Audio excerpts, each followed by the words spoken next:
तो welcome to our YouTube channel JPSC with Aman. मैं अमन। आज हम आप लोगों को बताते हैं जितने भी सेमेस्टर 6 के स्टूडेंट हैं, पॉलिटिकल साइंस लिए हैं और कोर पेपर 13 है, ये आप लोगों का सेकेंड वीडियो है। इससे पहले फर्स्ट वीडियो आप लोगों को बना चुका हूँ।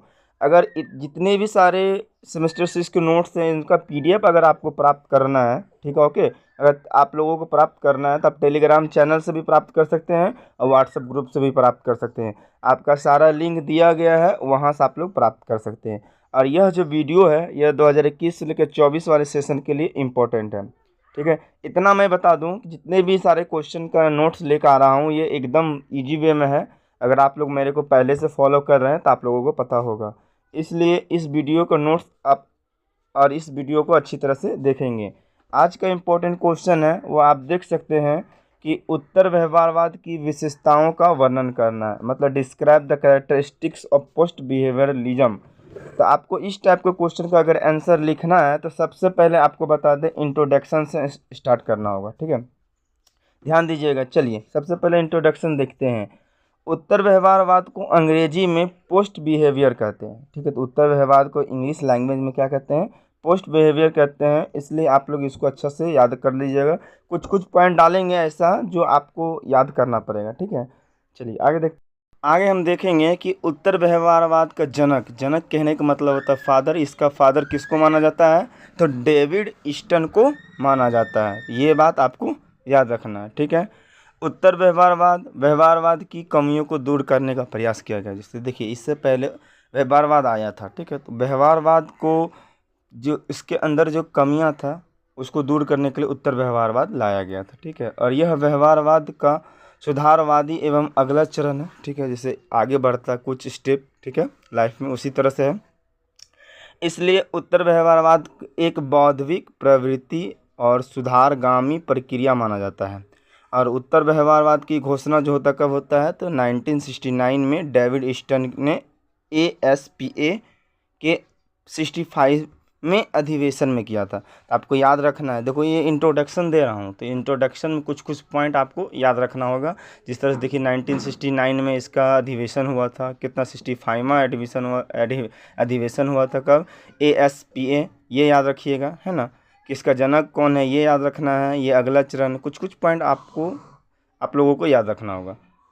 ईस्टन यह विचार रखा गया है कि शोध और सिद्धांत का उद्देश्य सामाजिक समस्याओं का समाधान करना होना चाहिए। मतलब ये जो होता है समाधान करना वाला होता है, ठीक है।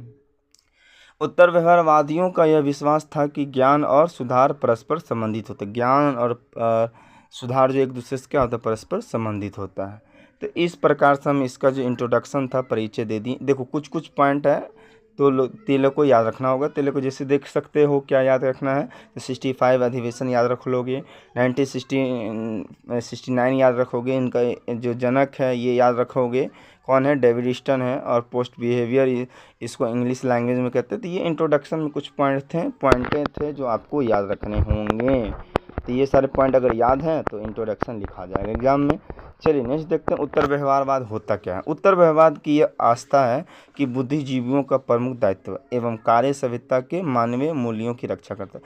जो बुद्धिजीवियों होते हैं, कार्य सभ्यता के जो मानवीय मूल्य होता है उसका क्या करता है? ये उत्तर बिहेवियर में, पोस्ट बिहेवियर में ये उनकी रक्षा करता है, ठीक है। ये याद रखोगे। चलिए अब क्वेश्चन के अनुसार हम इसकी विशेषताओं की बात करेंगे। डेविड ईस्टन ने उत्तर व्यवहारवाद के 7 विशेषता दिया था। इसी चीज़ को हम लोग इसमें क्वेश्चन में बात करेंगे। फर्स्ट विशेषता देखो क्या है कि राजनीतिक विज्ञान के अनुसंधान में प्रवृत्ति से पहले तथ्य को स्थान मिलता है। अनुसंधान में आपको बता दें, तथ्य जो हैं उनको सबसे पहले प्रोबेबिलिटी मिलती है डेविड ईस्टन के उत्तर व्यवहारवाद सिद्धांत में। ओके, याद रखोगे, ये फर्स्ट विशेषता है। नेक्स्ट देखो क्या है कि आधुनिक राजनीतिक विज्ञान को सामाजिक परिवर्तन पर ध्यान देना होगा। जो राजनीतिक विज्ञान है उसको जो सामाजिक परिवर्तन पर क्या करना होगा? इसको ध्यान देना होगा। इनका सेकेंड प्रोबेबिलिटी है, ठीक है। विशेषताएं हैं। अब देखेंगे, थर्ड देखेंगे कि राजनीतिक विज्ञान को वास्तविकता से अपना संबंध बनाए रखने चाहिए। जो राजनीतिक विज्ञान होगा उसको वास्तविक मतलब रियल जितने भी संबंध है उससे संबंध बनाए रखना होगा, क्योंकि व्यवहारवादी युग का ये राजनीतिक विज्ञान का वास्तविकता से अपना संबंध तोड़ चुका होता है। ठीक है, आगे देखेंगे।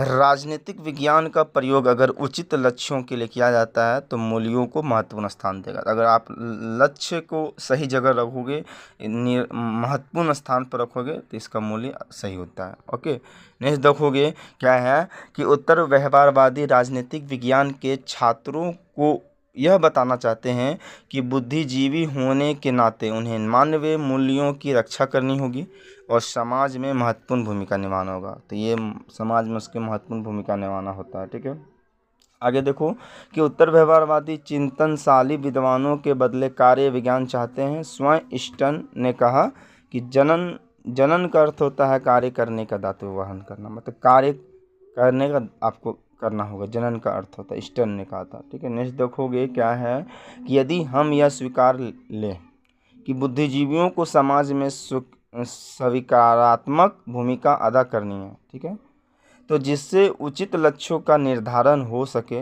व्यावसायिक बुद्धिजीवियों के व्यावसायिक संघों एवं विश्वविद्यालयों का निर्वायत राजनीतिकरण हो जाएगा। तो इस प्रकार से हम सातों इनका जो विशेषताएं थे डेविड स्टर्न का हम वर्णन कर चुके हैं। आप लोग याद भी कर चुके होंगे, समझ भी जाएंगे। अगर लास्ट में आपको आंसर इंक्रीज करना है तो इसका निष्कर्ष खुद से लिखो।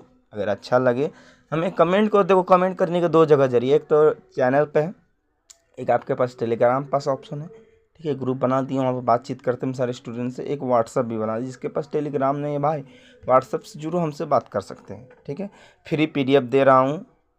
ठीक है, ओके, ऐसा कोई चैनल नहीं है मेरे चैनल के सिवाय, और बस आप लोगों का प्यार चाहिए। ठीक है, फिर मिलते हैं नेक्स्ट वीडियो में, तब तक के लिए बाय बाय, टेक केयर।